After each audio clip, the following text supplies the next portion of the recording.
Hello, everyone. Hey, everybody. You ready to do this, David? I am ready, Tara. How about you? I'm ready. I was born ready. I know that. All right. So, welcome everyone to Securing Your Home Network. It is not that scary. David, I'm going to hand it off to you and we're going to jump right into this. Yeah, not that scary, huh? It's got to be, it can't be because of National Cybersecurity Awareness Month. It's got to be for the Halloween theme. Am I missing something here? Yeah, look, I have them all decorated back here. Okay, well, let's kick this off. All Scary right. or no scary. So, yeah, let's get started. So, most households have a network of devices linked to the internet. This network can include computers, gaming systems, TVs, tablets, smartphones. I'm sure if I could see you all in the room right now, you'd all be nodding your head in agreement about your own home or your own apartment.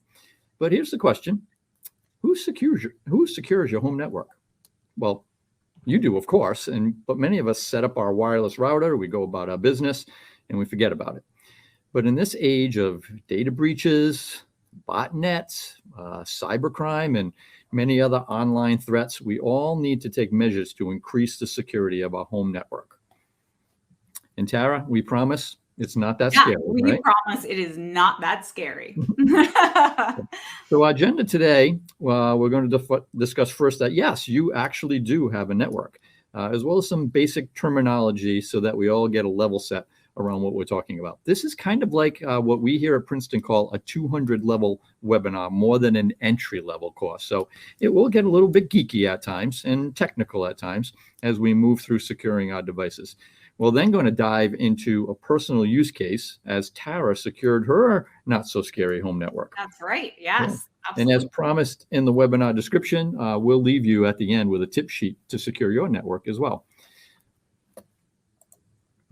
So before the last 2 minutes that we've been talking, have you ever really thought about your home network or its security? Be honest. Have you ever considered that actually it is a network, or is it just the network is when you go to work and you plug into your school at Stanford or Duke or Yale or Harvard? Well, it certainly fits an easy description. A home network is a group of devices, once again, as computers, game systems, printers, mobile devices that all connect to the internet and to each other. So what started out for many of us in the 90s with a dial-up modem, remember that sound, Tara? And just one connected computer. It's expanded not only to our computing, but our mobile and gaming, but now can also include appliances and a myriad of other internet-connected devices in that exploding thing that we call the Internet of Things. Mm-hmm. So who has a doorbell on your network? Do you have a doorbell on your network? What about your thermostat? Maybe your refrigerator, perhaps? What about you, Tara? Any IoT things connected in your home on your network? I am not a big fan of IoT devices because, you know why? Because I work in the information security office. But I do have a Fitbit, so that is on my network. But other than that, I'm very, very low key here. Good. I'm glad to hear that. As for me, I have no IoT devices on the network, and that's by design. Laptops, 2 cell phones and a printer. That's it. And I double checked that last night just to make sure, but more on that later. All right. So before going any deeper, let's just take a moment to cover some basics that we think will be helpful as we move forward. So we need to cover the basics because things have changed with home networks, which are now primarily wireless, which is the biggest change. Back in the day, 15 years ago, everything was wired. Even some houses were being built that had wired network connections as part of the plan to run in your walls. It should be noted that a emphasis on completely wired system is relatively difficult to access without having, physical access to the home and plugging a computer into the router or into a jack in the wall. But while more convenient, wireless networks certainly pose more security risks because they send information and signals through the air. These days, almost everyone has Wi-Fi at home, and most have a variety of devices that connect to the internet through that Wi-Fi. And these connections are made through what's known as a modem and a router. As the technology evolved, though, some internet and wireless and as internet and wireless has become ubiquitous, these two devices are often now sometimes contained in one physical device, and oftentimes that's called a gateway. An Xfinity gateway is pictured at the bottom right part of your slide, and Xfinity is one of the nation's largest internet providers. Almost all the way up and down the East Coast, people have Xfinity. Maybe those on the West Coast might be using something else, but the terminology and the photo probably just still looks the same. You do need both aspects, whether they're separate boxes or not, as the modem is the bridge that provides you to the internet and the cable access to your home, while the router is what's used to connect all of your devices to the internet, which, spoiler alert, is your network. So let's take a look at an easy depiction of this. IT folks love architectural diagrams. We love drawing them. We love arguing about them. We like changing them. We put different colors on them. We just love doing architectural diagrams. Tara, we have some tremendous whiteboard sessions with the ISO in my office. Yeah, I have a whole wall of whiteboard sessions, and what great fun we have. So because we like them so much, let's include one. This is a basic, some of you may even say a simplistic diagram of a home network, but it's going to do the trick for us today. On the left side, you'll see the internet depicted as a cloud supplied by your ISP that's entering your house. What goes on in the internet could actually be scary, but we're not going to cover that in this presentation. That's a whole nother presentation, isn't it, Tara? Oh, yeah. So your gateway is depicted by the blue device in the middle. Actually, I had one that looked just like that about 10 years ago, the one with the wireless antennas that you can see. The ISP provides you with an IP address, an Internet Protocol address. Here in this example, it begins with 82.10, which is how the internet, i.e. the world, sees your gateway or sees the external part of your network and where it delivers your content in your email. You'll notice that all the other IP addresses on our document in front of us, all of them begin with 192.168. These are called internal IP addresses, Internet Protocol addresses, and they cannot be seen or routed to or from the internet if set up properly.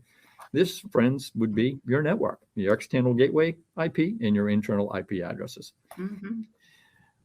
But today, it's so much more, isn't it, Tara? Yeah. Oh my gosh. It's so much more. Sorry about my slide transitions. They're not very smooth today, but we're going to get through this.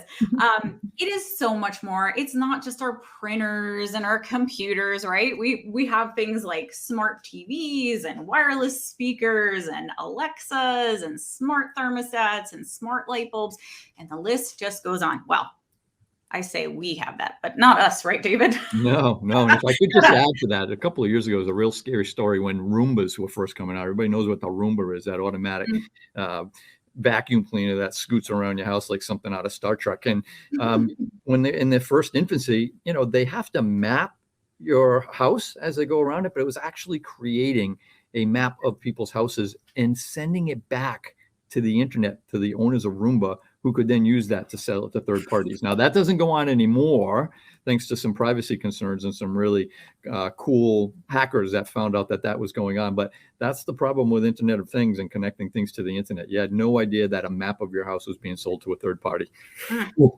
I know. Remember, we're not supposed to be scaring them. Oh, but that's over. It's not scary anymore. It was scary back then, but it's not scary anymore. I know. We said it wasn't going to be scary. Yeah. So, okay, let's get back to the non-scary content. All right. So let's continue with the name of your network. So what is the name of your Wi-Fi network? Do you know what the name of your Wi-Fi network is, or do others know? Is it cryptic in its name, or is it very descriptive? And what can others determine from your name? So the SSID, or the self-service identifier, or your network ID, as a lot of people call it, when you're creating it, it shouldn't disclose any information, any personal information. Don't use your address. Don't use your name.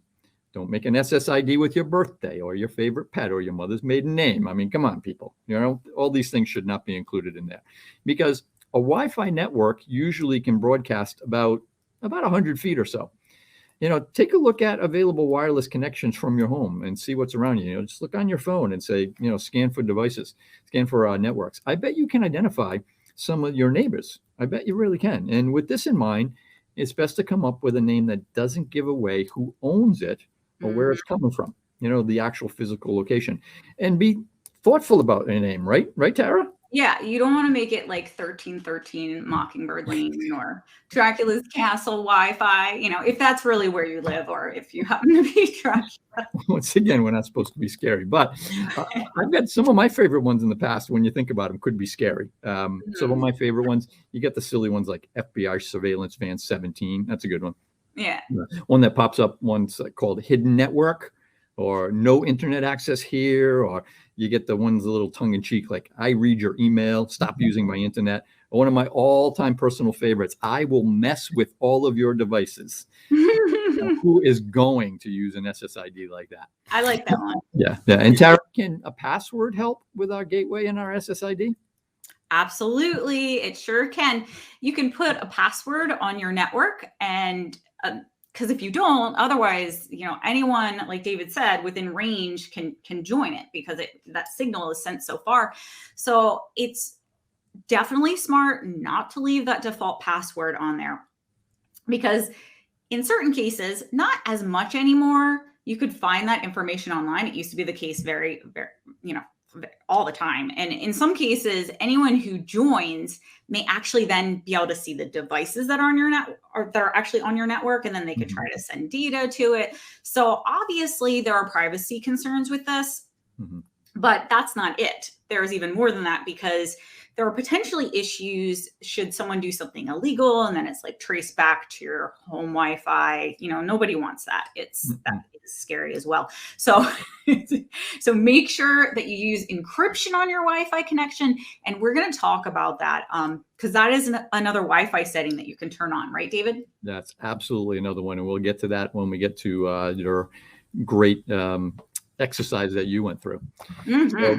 So encryption, this is a security presentation. So you can't get away from a few certain things in security presentations. And one of them obviously is encryption. So we got to include it. It's kind of like a law.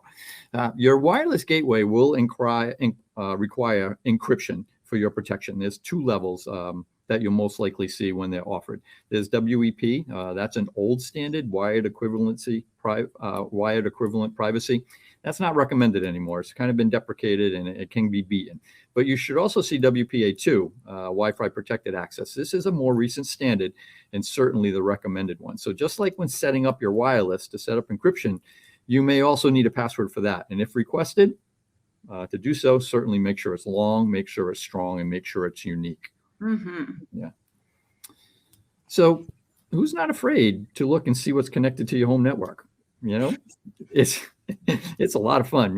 You look up your gateway interface and it will show you all the devices that are currently connected. And Tara will walk you through this once again during our case study. But some of it, has some usable data when you look this up. It usually shows the IP address that we talked about earlier. This will be an internal IP address, not something that's routable. Recall back to that diagram and showing the internal IP addresses versus the external public address of the gateway. That's why you may also see in this, you might see host names, which is more of a human readable name instead of just the IP address, such as the name of your cell phone or the name of your computer, maybe the printer name. And once again, it could be your Roomba. It will also include possibly the MAC address, and we'll cover that also in an upcoming slide, actually, possibly the next slide. If you see a device that you don't recognize it, hey, be like a good security person. Investigate it. It may not be yours. It's easy to forget that many devices like TVs, smartwatches, wireless speakers, your next door neighbor, many others, some of them connect to the internet. So make sure that you know what every device is and that your neighbor isn't running their IoT coffee pot on your network. That's great. Yeah. All right. To get a wee bit more geeky or a wee bit more scary, to stay with the theme, you can further secure your wireless network by only allowing certain MAC addresses to connect. So a MAC address, a media access control, is a string of numbers and letters that identify a device. It's hard-coded into the device on a network interface card, a NIC, and it's unique to that device. You can limit what connects to your network and by only allowing certain MAC addresses to connect. We have an example here of what a MAC address looks like. It's the one that starts with the 00:00 and goes on. most wireless interfaces will show you a list of devices that are connected and list their MAC address. And you can also look up MAC addresses through the network settings on the individual device. But keep in mind, if you don't mind having to manually add devices of your visitors to them, this can be a really useful tactic to increase the security and making sure that things aren't just automatically being added to the network. And as an alternative, you can also create a guest network. Is that right, Tara? Absolutely, yeah. You can totally do that. And you can keep your personal Wi-Fi password private that way. And then you can keep your guest devices separate from your personal network. And really the idea is that you are keeping your private family devices separate from those that are visiting. So let's say, like your nieces and nephews, they bring over their iPads and they want to connect them to your network. No big deal, right? But the thing is, you can keep their dirty little devices separate from your guest network. I mean, I'm just joking. I'm kind of joking. I mean, you really don't know what is on their devices. So it's better to keep them separate. So anyway, I'm going to talk about creating guest networks a little while later when I do the case study. Yeah. And another thing to consider is if you have a bunch of IoT devices, Internet of Things devices on your network, like David described, you could consider setting up a separate network for those as well. I mean, you could even add them to your guest network if you wanted to kind of keep them walled off, because again, it's a great idea to isolate that IoT equipment and keep it separate from those primary devices. So the whole idea is keeping it separate from like your laptops, your desktop, your smartphone, stuff like that. Keep your most private, sensitive data on a separate system. And then this way, if one of those IoT devices becomes compromised, it would be pretty difficult for an attacker to then access those primary devices. Yeah, perfect. Good. Right? Excellent. Yeah. David. Yes, Tara. You realize what we haven't talked about yet? Firewalls. Firewalls. That's right. Okay. Yeah. Okay. Yeah. Another longtime friend of the security profession. We've already talked about encryption. We should talk about firewalls. It's a necessary part of it. So a firewall is a network security system that monitors and controls incoming and outgoing network traffic based on predetermined security rules. A firewall typically establishes a barrier between a trusted internal network and an untrusted external network. Once again, massive technical diagrams on my whiteboards all through the Princeton buildings. For our discussion today, the trusted network would be your home network, and the untrusted is the internet itself. Your gateway will have easy settings to enable your firewall, which once again, we'll cover shortly in our case study. And finally, some quick device advice. And this is for all of your devices, not just your home network. Just be thinking about disabling unnecessary features. I have GPS turned off on my cell phone unless I absolutely need it, because I just don't want the carriers to know where my phone and where I am is at any given time. So if you don't need unnecessary features of your network or your devices, just turn them off, or turn them off when not in use. A little bit of a pain in the neck, especially if you have a large house or a large apartment, to turn things on. But if they're not on, they can't be compromised, they can't be broadcasting, they can't be connected to if insecurely created. So making sure that you're always updating software and firmware updates, especially if it's a security firmware or security update. We certainly recommend checking that out as soon as you get an alert on that. Some things are done automatically. Some people have their devices that they don't update automatically. That's the way that I choose. I'd rather say yes to what to do and when. If you just suspect that a device is infected, shut it down immediately. Disconnect it from your network. I mean, unless you're into real big forensics, you don't have to worry about dumping the memory or anything, but you want to make sure that if something seems to be acting odd, certainly handle it really correctly and quickly, so you don't have to worry about the rest of your network getting compromised as well. And finally, if you're going to be donating devices, printers, phones, whatever, we love to pay it forward. We love to give to nonprofit organizations.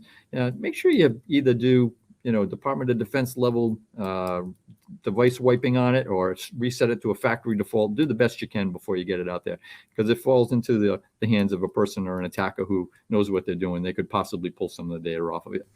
So I believe now I would like to pass it off to Tara to give you a sneak peek into her very scary home in her case study that she did on her network. Yeah, thank you so much, David. I appreciate it. So yeah, now I'm going to talk about my home network and show you now that it really, really isn't that scary to go in and adjust settings. But I do want to mention before we dive into this that, and I know David said something about this earlier, but I wanted to again say that we have this great handout. It's actually a checklist that you can refer to, and it summarizes everything that we're covering. So there's really no need to write it all down. And we'll have Stanford post this checklist to make sure it's available to you. All right, you ready, David? I'm ready. Are you ready? Okay. Oh, I'm ready. Okay. So here's how I started. I knew that I needed to access my gateway settings and that it was this web-based interface, but I was like, where do I go? How do I do this? So keep in mind, every gateway is a little bit different. So you might need the instruction manual for yours from your individual service provider, but this is how I started, and most people can start this way. I went to whoismyisp.org. So I just opened up a browser. I typed that in, whoismyisp.org, and I pressed enter. And it returned this page, the page that we're looking at right here. Now here, I determined that my internet service provider is Verizon. I knew that, but whatever. And also I found my IP internet protocol address here. So you'll see like right smack in the middle, there it is. Now, again, David was talking about this before, that's the network address for my gateway. And that's how your home connects to the internet. And David, guess what? What? Do you know why connecting to the internet is so important? No, Tara, why don't you tell me? Because you don't want to miss out on all those great cat videos. Not surprised. Not surprised one bit. I could not help myself. I had to do it. So you folks have no idea what it's like with Tara on your staff. Okay. So I'm sure I got everybody's attention and, onward, but my cat videos are very important to me. So that's why I need to make sure I have a good connection. All right. So to access your gateway settings, the next thing you're going to need to do is you need to go to your gateway's IP address in your web browser. Mm-hmm. So what you're going to wind up doing is you'll go there and you'll log in and adjust your settings. So we saw on the previous screen that I found that IP address. And now all I'm going to do is I'm going to open up an internet browser. In my case, I open Chrome. I like Chrome. And in the address bar at the top, I typed in that numeric IP address and I pressed enter. Now, doing that took me to the Verizon FiOS page that you see right here. And you'll note that in the first paragraph, it actually says your router is automatically being redirected to fiosgateway.com. So I'm like, all right, cool, no problem. I click proceed, but then guess what happens? Because nothing's ever easy. I get a certificate error. Now, I was like, do I put this in the presentation? This is weird. And I thought, yes, you put this in the presentation because there's a reason this is happening and it might happen to other people. So you might get a certificate error too. And the reason why, because I didn't really understand what was going on here, but after consulting with some folks, I found out that typically, well, let me back up. Let me first say that in our office, we always tell people, don't click through certificate errors. It's dangerous. So in this instance, the exception is that Verizon, my internet service provider, puts the same security certificate on every gateway. And so that name is embedded on the certificate and it doesn't match the internal name of the gateway. So that's why it's throwing this error. It's still a secure connection. And I wound up getting this pop-up saying, your connection's not private. And I had to go into advance to get to the proceed button. And then I was on my way. So you'll see. No problem after you click through it. But I wanted you to know it's a little clunky. You may encounter the same thing. The good news is once you click through it, I am ready to sign into my gateway. So thankfully, doing everything I did, going and grabbing my ISP address, my IP address and typing that into my web browser, I was able to navigate here. But I did have that little hiccup and I was like, this is just weird. All right, so you're ready to sign into your gateway. And all you're going to do is you are going to enter in your admin password. Where is my admin password, you may ask? So it is located, mine was located right on the side of my gateway device. It looks just like the picture on the slide. So I just grab the device, enter the password, click next, and there I was. Fantastic, right? Now, I was immediately given the option to personalize my Wi-Fi settings. So that was pretty cool that they immediately prompted me for that.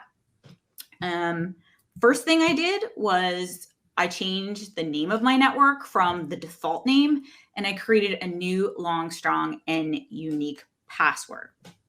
So the cool thing is you can also choose to set a guest Wi-Fi network we talked about. So I just click that little box there. And then when I hit continue, it prompts me for that as well.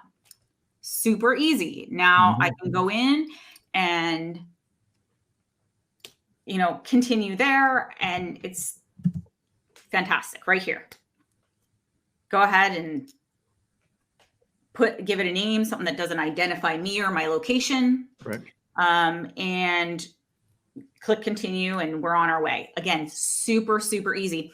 By the way, just a little side note here, all of a sudden we're having all these names and passwords. I am a big fan of an electronic encrypted password manager for safekeeping and easy retrieval. So as I went through this process, I started to just catalog things in there. Password managers is totally another class. Maybe next year. Yeah. All right. So after it prompted me with those main settings, it took me to just this main page of the gateway. And you'll notice along top, there's a menu. There's also quick links along the left-hand side. Now, you can see all of your devices that are currently connected, which are right in the center here. And I know David had mentioned before, it's a great thing you go through here, make sure that all those devices are ones that you recognize. I was a little worried. I was like, whoa, okay, what's going on here? Let's make sure this is all right. And it was. You can see obviously what you've connected, anything that's, guest devices, whatever. And there are many options on this page. I was really surprised. One of the first things I want to point out is that Verizon has a user guide right there. And I looked at it and it's super thorough. So if you have Verizon like I do, it is a great reference material. If you do need additional assistance, it's super boring, but but anyway, it's there. Okay. And lots of information. Next, I decided I'm going to immediately change the password on the admin account. Now, remember we grabbed that password off the side of the gateway device, right? So to change that, I went over to the quick links menu, and that's over there on the left. And I found change admin password, and I clicked on that. And again, super easy. Now, luckily on my device, the default was not just like admin for both fields. That used to be the case. I mentioned that earlier. It used to be that your device and everyone else's defaults were exactly the same, which was super dangerous because people could just log into anybody's.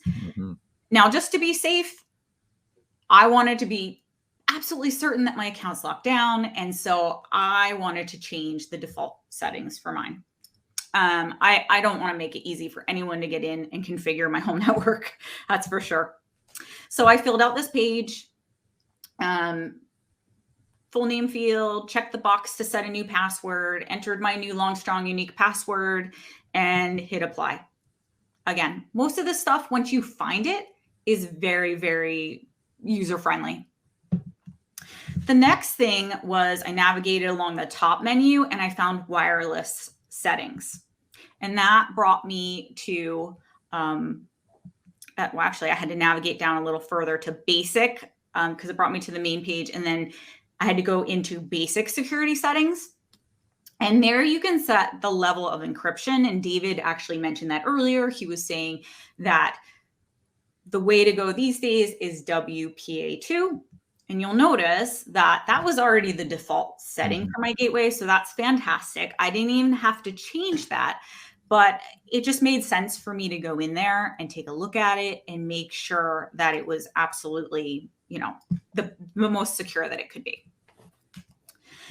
The next thing was I want to look at my firewall settings. So I clicked on firewall at the top, on the top menu, and this warning popped up. I'm like, uh-oh, a warning.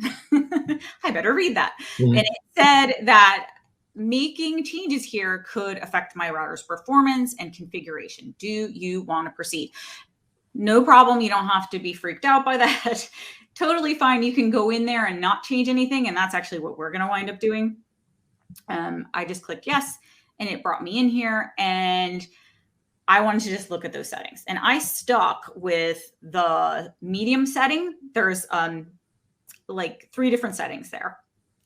I stuck with the medium because going to the higher security setting would definitely impact my browsing, and setting it to the low security setting would really open my network too broadly. So I didn't want to do that either. Now, the other thing that threw me off here, there are 2 sections in the firewall settings area, and one is IPv4 and the other is IPv6. And so I felt like I should probably explain this a little bit. IPv4 is short for Internet Protocol version 4, and it's still used by the vast majority of internet connected devices, but it was actually introduced way back in 1983. And now, that was a long time ago. I'm sorry, it really was. But with the billions of people in the world, IPv4 doesn't have the capacity to continue to assign each person this unique address. So IPv6 is the next generation of IP addresses. And with IPv6, we're not going to run out of addresses anytime soon.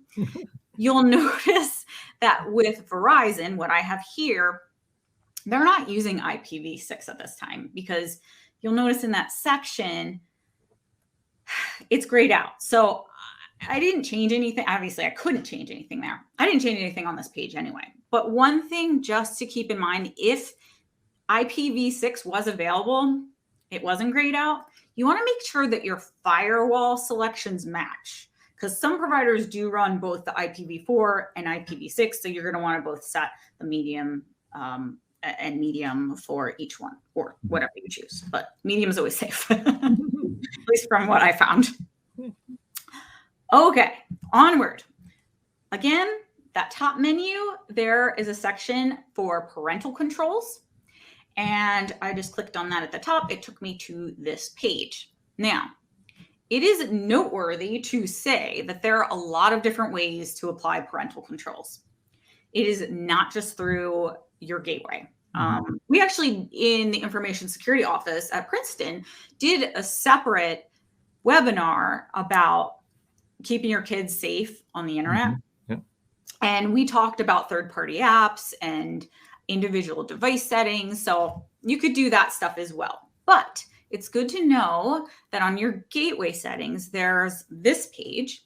And in my example here, there are things like filtering and blocking. So you can limit access to specific websites or like categories of websites. So things like adult content or gambling or social media, stuff like that. You can also block outgoing content. So that would prevent your children from sharing personal information online or like through email. And then you can also limit time, which is great, because actually I've heard of kids, like they get up at night and they're like, oh, I'm just going to go on the internet. So you can, well, I do it, right? I do it at 2:00 in the morning when I can't sleep. So why wouldn't they? So, but what you can do as a parent, as you can lock that down, and you can block access within like certain times of day if you want to just like lock it down a little more. There's also monitoring tools. So that's really good. You can keep parents, in the know about their children's online activity, without actually blocking the kids' access to it. So you can do this with or without the child's knowledge. So I guess if you want to stealthy, you could see what they're doing without it being like announced.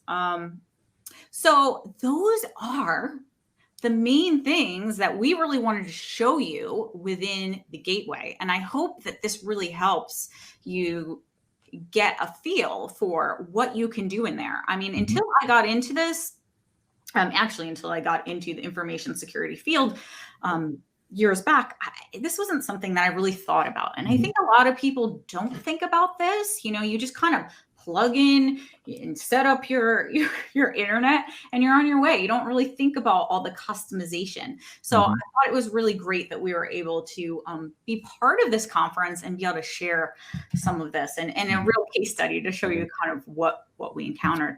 Yeah, and I'd like to make a plug for Tara. She said, she came to the Information Security Office a couple of years ago. It was about 5 years ago, with no IT background, no security background, but the right skill set to be able to understand this, put it in layman's terms, and help to teach our community as a program manager for awareness and training. So thank you. Yeah, and we've mentioned quite a few times, we have a whole class on that. We really believe at Princeton that if we teach people to be secure in their personal life, in their off hours Princeton time, they're going to be secure at their Princeton time too. So kudos to Tara for rolling out a whole bunch of resources and webinars that we've done to help people with their home life, home security. So, and she's become a security professional, folks, and no, you can't have her. You are so funny. I enjoy learning about this stuff. It's really been pretty fun, except when you get too in the weeds with the like super geeky security stuff. Not exactly my thing, but that's okay. We need people to do that. Rock on, people. I'm really glad that you folks are out there that do that. So resources that we have for you or recommend for you is obviously your internet service provider is going to give you the most detailed information specifically about your gateway settings. And you can download our checklist. Like I said, this was provided to Stanford, so hopefully they can make this available for you on the Hop-In site, so on the conference site, so that you can grab this. And if you feel like you just want to go home and you just can't wait this weekend, you're going to secure your home network, cool. You can use this checklist. And if you would like to stay connected with the Princeton Information Security Office, we would love that. We are on Facebook. You can find us there. You can find David on Twitter. And you can also visit our Princeton website, princeton.edu/InfoSec. And with that, we are ready to take questions. I cannot see any of the questions. I don't know about you, David. I cannot see them. But I was hoping, I believe, yes. Yep, TC's coming on back in to let us know what type of questions we have. Good. Hello. Hi. I haven't seen any specific questions, but I think you're walking us through changing the admin password is really useful, because a lot of the internet setups now, the providers give you an application, so you don't even interface with that administrator login window. So a lot of people forget to actually change their password. So that was a really good reminder. Yeah. Totally. Yes, I know. It was the funniest thing, because as we started to put this together, I was like, the best thing to do is that hands-on approach, right? You've got to walk the walk. Yeah. Yeah. Do you have any suggestions on what they should name their Wi-Fi SSID name? You said you shouldn't make it something that's specific that gives up any personal information. Yeah. I've seen some people actually name their SSID something like "do not enter" or "private." Absolutely. What do you think about that? Yeah, they could totally do that. I would suggest anything that does not give away where the device is located. So no address, no personal information, last name, certainly not the router. Someone mentioned that in the comments. There was some great comments as we went through this. Thank you to all. But yeah, anything, do not enter. That's good. If I saw that, I would laugh at it, but I wouldn't know which of the 10 houses I was parked in front of that, that I can try to attack. So Yep. And my suggestion would be the more ridiculous, the better. So every time you look at it, you laugh. Yeah. Because mine is ridiculous. I'm not going to tell you what it is, but it's silly. For sure. Sure. I think it was useful also for you to show us the different network settings. I know a lot of devices now actually do allow you to set up different networks, like David suggested, for like IoT devices. For maybe somebody who maybe has a little bit more technical expertise or time to learn, what do you think of buying maybe a separate, firewall type system to be able to provide a little bit more visibility? Yeah. I'm So gonna let David answer that. yeah, I would so say it certainly sounds like a good idea. yeah. So as a security professional, the more security, the better, to a point where the device isn't going to work anymore or the person can't get their job done. That's not a good thing. But separating off different firewalls, having different rules, that's probably a securing your home network 301 or 401 course as we get to that. We were hoping to cover as much basics that people who are not, and there's a lot of security pros in the chat. I can see that, that maybe we're not so much familiar with doing this could get it done. But yeah, extra firewalls and manning the ports and the opening, that's a great way to get to secure your home network, TC. Here's one question. Allison said that they hide their SSID, so I guess they turn off broadcasts. Sure. What are the pros and cons of doing that? Yeah. Well, certainly the pros are if people cannot see the SSID, they're probably not going to be aware that it's there and won't try to connect to it. And if if you're running a home office that's using sensitive information, or, you have a small business that you're running out of there and you want to hide it, that's great. That's awesome. But for the most part, when people come to your house and they want to connect and make it available, and as long as it's not identifiable, that's great too. You could take your security up and up and up, hiding your SSID. Awesome. Great idea. There's no worries with that. We could add that as, home security layer 2. I would like to address a question that I do see the comments now. Somebody had said, we may have seen the SSID name in the screenshot, Tara. I will tell you that is not my SSID name anymore. Yep. It was made specifically for the demo. Yep. And it was ridiculous. Yeah, slide number that. I was like, slide number 26, and we were hoping that somebody would spot that. I knew a security professional would know that. Yeah. Yeah. We got you. TC, how will folks be able to get the checklist? We can, if we have the URL, we can actually add it to the website, so anyone can download it from there.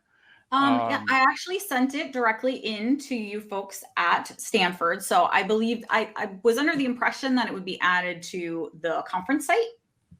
Okay. All right. So maybe after this event, we can get it posted. Maybe folks can return to this. Is that right? There's going to be an area where this is recorded? Yes. Okay. And Tara, they could also hit up our general InfoSec at Princeton.edu. If they can't find it on the website, we can email it back to them. Yep, that's for sure. We can do that. It's also, I actually have it out on our website, but it's a little hard to find because it's under the videos page. But I think it'll be easier just to post it here for people. Okay. So here's a question from someone who's living in a rental and they don't have direct control over their Wi-Fi. What steps might they possibly be able to take if they don't have access? I assume their landlord probably gives them a Wi-Fi SSID and password to connect to. Oh, okay. Yeah, that's a little trickier, isn't it? My first suggestion is move. Yeah, I would not want to be utilizing a wireless gateway that I didn't have some sort of control and visibility into, but that's just me being a security person. You have to do it once in a while if you stay at a Holiday Inn Express or visiting your son or your daughter, yeah, that's for sure. But if I'm renting from someone, I'd be a little wary of that. You want to trust people, but trust and verify. And worst case, you could use a VPN. You can use a VPN to protect your traffic, but still, yeah, I would question that. Good question. Yeah, that's a good one. It is a good question. Yeah, so I think this also would be similar advice to another question where the ISP has an automatic guest network that they can't disable. Yeah, so Xfinity devices come with that. With your Xfinity ID, you could be anywhere from Portland, Maine to Charleston, South Carolina, and be sitting out in front of somebody's house and utilize their guest network with your Xfinity password to get on. That's a great thing in terms of usability, and they are separate networks, and the two should not cross. It's not like you're actually gaining access to that home network. You're using that router as just a secure gateway to get into the overall Xfinity. So I would think that you should be able to, even though they give you a guest network and maybe you can't disable it, you should be able to go in and change the password for it, I would think. Not for that, because that's the one that people use their Xfinity ID and password, but you can reach out to Xfinity and have it disabled, and within a couple of hours, it usually goes away. Okay, because my guest network definitely has a password on it as well. It's not just open. Okay, here's another one. I have a modem that is connected to a gateway, and then I guess a router. So it looks like there's two pieces of hardware, and should they set up a password for both? Yeah, I think so. If you have two pieces of hardware, there's going to be an admin account for both pieces. So we need to check to reset the password for both. Here's one,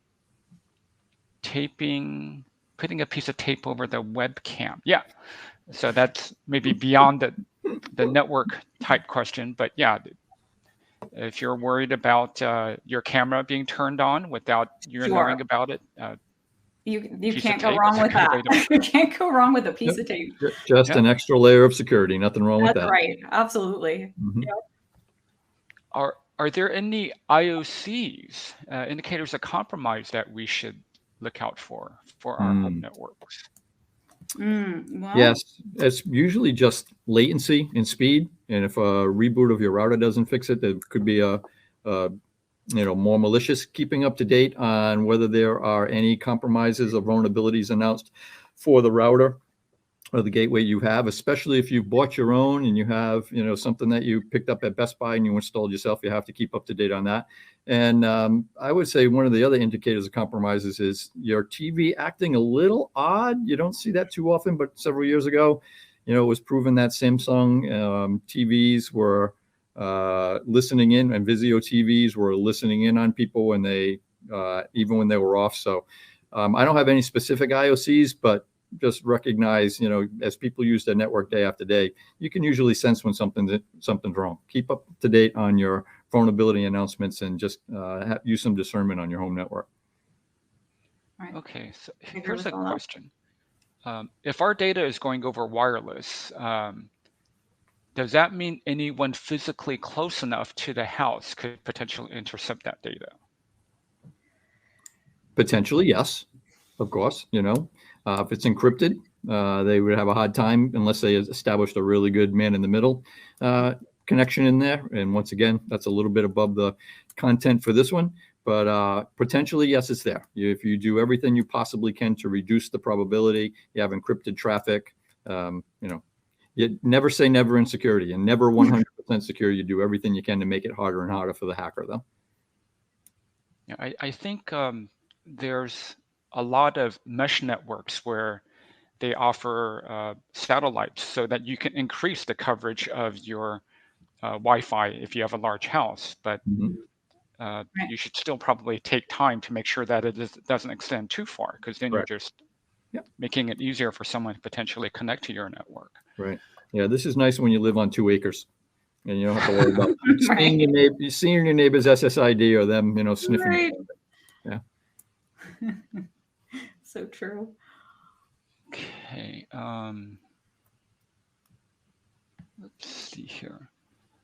So there's in the comments, there's people talking about, disconnecting devices, like unplugged USB webcams, not using them. We talked about that. What about, what do you think of smart devices like Electra and Siri? We don't like them, do we, David? Well, at the beginning of it, we said, what devices are connected to your network. I have none of those things connected to my network. I'm not fond but of I'm it. kind of the security and privacy wacko, as my wife would say, and my kids would certainly agree with. So I don't have those things connected because I just don't want to give away information about my network, about myself, about what I'm listening to, talking about. Now, don't get me wrong. I know that when I use the internet, I'm being tracked. They're making a profile on me, but I try to reduce my footprint as much as I possibly can. So Siri and Alexa and those things, they don't play a role in the Sherry household. Same with the Schaufler household. Yeah. So here's a question. If your modem and router are separate, where should the firewall be activated? Well, you need to get the data into your gateway. So it's got to be between your external network, your external gateway, and your internal network is the best place. That's where you start controlling it. Yeah, I think if you have two separate, like a cable modem and then a wireless router, and you can insert another firewall in between them, then that would be ideal. But if you're using the built-in firewall on like your wireless router, that tends to be where a lot of the firewall capability is implemented. Then you could turn it on there. I think we're getting to where you can turn on multiple layers, but then you start getting into complexity where if you do run into an issue, then you're going to have to keep track of what you've enabled where to be able to address whatever issue you're running into. And like with every other security decision, it's all based on the value of what you're trying to protect. If you are running a small legal office out of your back bedroom, or if you're running a small business, you might want to take some extra precautions. If you just are using your wireless to get some internet and make sure your cell phone and your laptop can connect, and you're not doing any highly restricted or anything illegal, it really depends on the probability and the risk that you're trying to protect in your home. Very good. Let's see here. Got a busy audience today. Yeah, at first I thought everybody was so quiet. I was like, my goodness. Usually this presentation will kick up a lot of questions. We have learned that some presentations you can go 45 or 50 minutes because you get stunned silence at the end, and then others we should keep a little bit left because there's always a lot of questions. This is fun. Yeah. Okay. We have a couple more minutes. So here's a question about smart speakers that don't include microphones, I guess, for playing sound. So that's because of people with privacy concerns about devices listening without our knowledge. So speaker manufacturers now have created them without microphones, so they can't be listening to you. It's just outplay. Yep.